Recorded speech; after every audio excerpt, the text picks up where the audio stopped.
ఏం చేస్తాడంటే ఆ చెట్టు పండ్లు వెతక వచ్చాడు. ఆ చెట్టు పండ్లు వెతక వచ్చినప్పుడు ఒక్క ఫలము కూడా, చూసారా, ఒక్క ఫలం కూడా లేకపోతే, అయ్యా తోటమాలి అంటాడు, 3 ఏళ్ల నుంచి ఈ చెట్టును చూస్తున్నాను, ఈ చెట్టులో ఏమైనా ఫలాలు ఉంటాయేమో, ఏదన్నా ఒక ఫలం దొరుకుద్దేమో, ఆ ఫలం తిందారని నేను ఎంతగానో ఆశగా వచ్చాను, కానీ ఒక్క ఫలము కూడా లేదు. కనుక ఆ యొక్క తోటమాలి యజమానితో చెప్తున్నాడు, యెహోవా దేవుడితోటి చెప్తున్నాడు, ఏమని, అయ్యా నేను 3 ఏళ్ళ బట్టి చూస్తున్నాను, కానీ ఒక ఫలము కూడా లేదు, ఈ భూమి అంతా కూడా వ్యర్థమైపోతుంది, ఆ చెట్టుని నరికివేద్దాం, ఇంకా ఏదైనా చెట్టు వేసినట్టయితే, ద్రాక్ష చెట్టు వేసినట్టయితే ఇంకా అనేకమైన ఫలాలు వేస్తుంది, కనుక ఈ భూమి అంతా కూడా అయిపోతుంది, వ్యర్థమైపోతుంది, కనుక దీన్ని నరికేద్దారని చెప్పి ఆ యొక్క యజమానుడు తోటమాలితో చెప్తే, ఆ తోటమాలి అంటే, అయ్యా ఈ సంవత్సరం కూడా దీని చుట్టూ నేను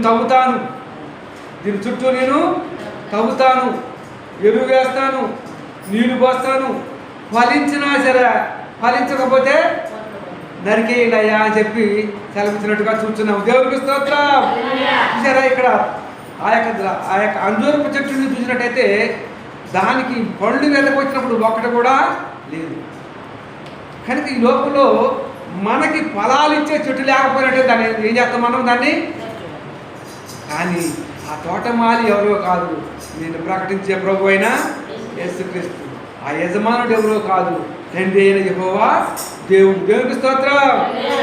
ఈ సంవత్సరం కూడా ఉండనిమ్ము, దాని చుట్టూ తవ్వుతాను, దాని చుట్టూ తవ్వి ఎరువు వేస్తాను, ప్రార్థననే ఎరువు వేస్తాను, వాక్యమనే నీరు పోస్తాను, ఫలించినా సరే ఫలించకపోతే దానిని నరికివేయండి అయ్యా అని చెప్పినట్టుగా మనము చూస్తున్నాం. చూసారా, ఆ యొక్క తోటమాలి ఎంతగా యజమానుని బతిలాడుతున్నాడో.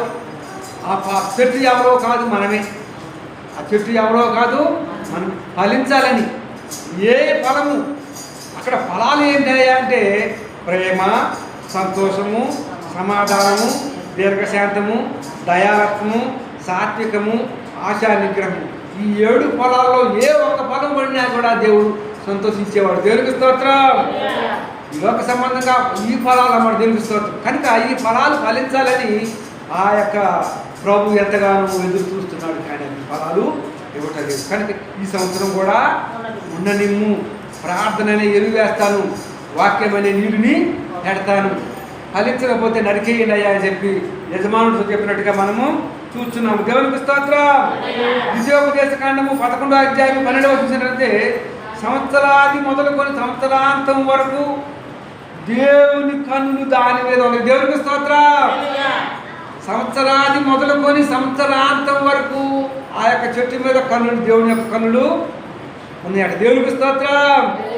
సంవత్సరంలో ఎప్పుడైనా మారుద్దేమో, ఎప్పుడైనా మనసు మారుద్దేమో, ప్రేమ చూపించిద్దేమో, కనికరం చూపించేమో, దయ చూపించిద్దేమో, ఆశ ప్రేమను చూపిస్తుందేమో చెప్పి దేవుడు చూస్తూ ఉన్నాడు. దేవునికి స్తోత్రం.